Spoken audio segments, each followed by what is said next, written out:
បើជីវិតរបស់អ្នកទាំងអស់គ្នាមានអារម្មណ៍ថាអត់ឈប់ឈរឬក៏មិនរីកចម្រើន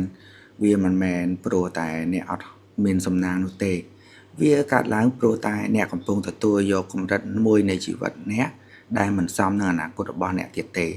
ហើយថ្ងៃនេះយើងមកនិយាយអំពីការពិតមួយដែលជីវិតអ្នកមិនបានផ្លាស់ប្ដូរឡើយប្រសិនបើស្តង់ដាររបស់អ្នកវាមិនបានផ្លាស់ប្ដូរ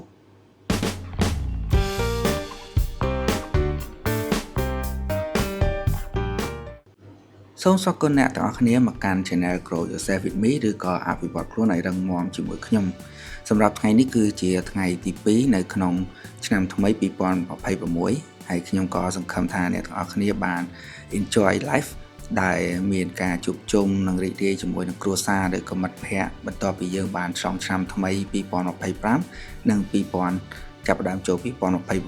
ឥឡូវនេះដូច្នេះហើយសម្រាប់ថ្ងៃនេះខ្ញុំក៏បាននាំយកនៅប្រធានបទថ្មីដើម្បីឲ្យអ្នកនរគ្នាបានរីករាយក៏ដូចជាបើកចិត្តបន្ទាប់ពីយើងបានរីករាយជាមួយនឹងការជួបជុំឥឡូវយើងមកបន្តអភិវឌ្ឍខ្លួនឲ្យកាន់តែរឹងមាំនៅឆ្នាំ2026នេះដែលយើងបង្កើតនៅច្បាប់ទម្លាប់ថ្មីការពង្រឹងនិងអភិវឌ្ឍខ្លួនឲ្យកាន់តែរឹងមាំល្អជាងមុនបើអ្នកកំពុងតែស្ដាប់វីដេអូមួយនេះសូមដឹងថាសារដែលខ្ញុំបានចែករំលែកក្នុងវីដេអូនេះអាចធ្វើឲ្យអ្នកមិនស្រួលក្នុងចិត្តបន្តិចប៉ុន្តែវាអាចផ្លាស់ប្ដូរជីវិតរបស់អ្នកបានមនុស្សភាគច្រើនបានប្រាប់ថាពួកគេចង់បានជីវិតដែលល្អជាងមុនចង់បានទំនុកចិត្តចង់បានការជោគជ័យចង់បានទាំងភាពសុខសាន្តនិងសុខភាពផ្លូវចិត្តល្អតែមានមនុស្សតិចណាស់ដែលព្រមលើកស្តង់ដាររបស់ខ្លួនឲ្យកាន់តែល្អហើយទទួលយកការពិតជីវិតរបស់អ្នកមិនបានត្រូវកំណត់ដោយអ្វីដែលអ្នកចង់បាននោះទេវាត្រូវបានកំណត់ដោយអ្វីដែលអ្នកមានការអត់ធ្មត់និងទទួលយកវា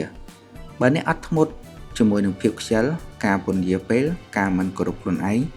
ជីវិតអ្នកនឹងស្ថិតនៅកម្រិតនោះជានិច្ចវាតែងតែទម្លាក់ទៅតាមអ្វីដែលអ្នកបានធ្វើនោះអ្នកមិនបានឡើងទៅដល់គោលដៅទេហើយអ្នកនឹងធ្លាក់នៅកម្រិតស្តង់ដាររបស់អ្នកតាមដែលអ្នកជ្រើសរើសនោះស្តង់ដារគឺជាច្បាប់មួយដែលវាមើលទៅដូចជារឿងតូច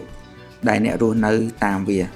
តែបើអ្នកបានកំណត់វាពីរបៀបដូចជាការភ្ញាក់ពីគេង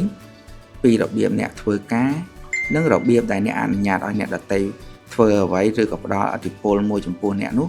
និងពីរបៀបដែលអ្នកនិយាយជាមួយខ្លួនឯងការលើកស្តង់ដារគឺវានឹងធ្វើឲ្យកាន់តែជីវិតរបស់អ្នកកាន់តែប្រសើរហើយកាន់តែល្អការលើកស្តង់ដារមិនមែនធ្វើឲ្យអ្នកល្អឥតខ្ចោះនោះទេតែវាបានធ្វើឲ្យអ្នកស្គាល់ពីខ្លួនឯងនិងមានការទទួលខុសត្រូវចំពោះជីវិតរបស់អ្នកផ្ទាល់ដោយមិនពឹងផ្អែកទៅលើនរណាម្នាក់មកជួយ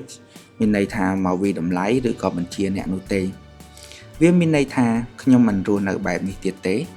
បើជីវិតរបស់អ្នកកំពុងតែមិនរីកចម្រើនឬនៅមួយកន្លែងហើយខ្ញុំនឹងមិនទទួលយកកម្រិតមួយនេះទៀតទេព្រោះថាវានៅទាបហើយយើងចង់ឲ្យវាកាន់តែខ្ពស់ដូចជាយើងឡើងកម្មចនាកាន់តែខ្ពស់គឺមើលបានកាន់តែឆ្ងាយវាអាចបាត់បង់មិត្តខ្លះហើយវាក៏អាចធ្វើឲ្យអ្នកមិនស្រួលក្នុងចិត្តប៉ុន្តែការមិនស្រួលក្នុងចិត្តទាំងអស់នោះគឺជាតម្លៃចូលទៅរកការគោរពខ្លួនឯងឲ្យបានឃើញនៅពន្លឺថ្មីឃើញទីខ្ពស់និងការជោគជ័យរបស់អ្នកនៅខាងមុខពេលដែលអ្នកគោរពខ្លួនឯងមនុស្សដទៃចាប់ផ្ដើមគោរពអ្នកដូចគ្នាឱកាសក៏បានចាប់ផ្ដើមបើកចំហនិងបង្ហាញផ្លូវឲ្យអ្នកដើរទៅកាន់ឬក៏ឆ្ពោះទៅរកអ្វីដែលអ្នកកំពុងតែសម័យចង់បាននោះហើយចិត្តរបស់អ្នកក៏បានស្ងប់ស្ងាត់ជីវិតដែលអ្នកចង់បានមិនស្ថិតនៅក្នុងការលើកទឹកចិត្តនោះទេវាស្ថិតនៅក្នុងស្តង់ដារដែលអ្នកមិនទាន់បានដាក់ដូច្នេះហើយការកំណត់ស្តង់ដាររបស់ខ្លួននោះវាមិនមែនជារឿងមួយដែលធ្វើឲ្យយើងពិបាកទេតែវាជារឿងមួយដែលធ្វើឲ្យយើងផ្លាស់ប្ដូរដូចជាការស្លៀកពាក់របស់យើងធ្វើឲ្យអ្នកដទៃមើលមកយើងឃើញថាយើងជាមនុស្សបែបណានៅក្នុងកម្រិតណាអញ្ចឹងពួកគេនឹងមិនហ៊ានមកធ្វើអីផ្ដេសផ្ដាសដាក់យើងទៅតាមស្តង់ដារដែលយើងបានកំណត់នោះទេបើយើងជាមនុស្សរឹងមាំពួកគេក៏មិនហ៊ានមកវាយតម្លៃយើងឬក៏មិនគោរពយើងនោះដែរដូច្នេះហើយអ្វីដែលខ្ញុំចង់ចែករំលែកនៅក្នុងថ្ងៃនេះគឺយើងបានចាប់ផ្ដើមនៅក្នុង chapter ថ្មីមេរៀនថ្មីក្នុង2026អញ្ចឹងយើងគឺបានបង្កើតនៅអ្វីកុំឲ្យខ្ជះខ្ជាយពេលវេលាយើងហើយយើងបន្តធ្វើវាឲ្យកាន់តែល្អជាមួយនឹងការអភិវឌ្ឍខ្លួនយើងឲ្យមានច្បាប់មានទម្លាប់មានការកំណត់ស្តង់ដារមួយដែលយើងទទួលយកហើយយើងបន្តធ្វើអ្វីដែលយើងចង់ធ្វើដូច្នេះ ទាំងអស់នេះគឺជាអ្វីដែលខ្ញុំចង់ចែករំលែកនៅក្នុងថ្ងៃនេះហើយខ្ញុំក៏អរគុណអ្នកទាំងអស់គ្នាដែលបានស្ដាប់វីដេអូនេះពីដើមដល់ចប់ហើយខ្ញុំក៏សង្ឃឹមថាអ្នកទាំងអស់គ្នាបានមកចាប់ផ្ដើមតធ្វើការហើយបន្ទាប់ពីស្ដាប់វីដេអូមួយនេះខ្ញុំក៏សង្ឃឹមថាអ្នកទាំងអស់គ្នាក៏បានបើកចិត្តទទួលនៅយកកូនសោថ្មីបន្តដំណើរការងាររបស់អ្នកឲ្យកាន់តែរលូនខ្ញុំសូមអរគុណអ្នកទាំងអស់គ្នាដែលបានស្ដាប់ Channel Grow Yourself with Me ឬក៏អភិវឌ្ឍខ្លួនឲ្យរឹងមាំមកដល់ពេលនេះហើយបន្តលើកស្តង់ដាររបស់អ្នកឲ្យមានកម្រិតកាន់តែខ្ពស់ហើយបន្តអភិវឌ្ឍខ្លួនរបស់អ្នកជារៀងរាល់ថ្ងៃហើយបន្តធ្វើអ្វីដែលអ្នកកំពុងបានធ្វើទោះបីជាវាមិនទាន់បានបញ្ចប់នៅក្នុង2025ដូច្នេះហើយសូមបន្តធ្វើវានៅក្នុងឆ្នាំ2026នេះជាមួយនឹងលទ្ធផលឲ្យកាន់តែល្អអរគុណច្រើនហើយយើងនឹងជួបគ្នានៅវីដេអូក្រោយជាមួយនឹងប្រធានបទដែលល្អ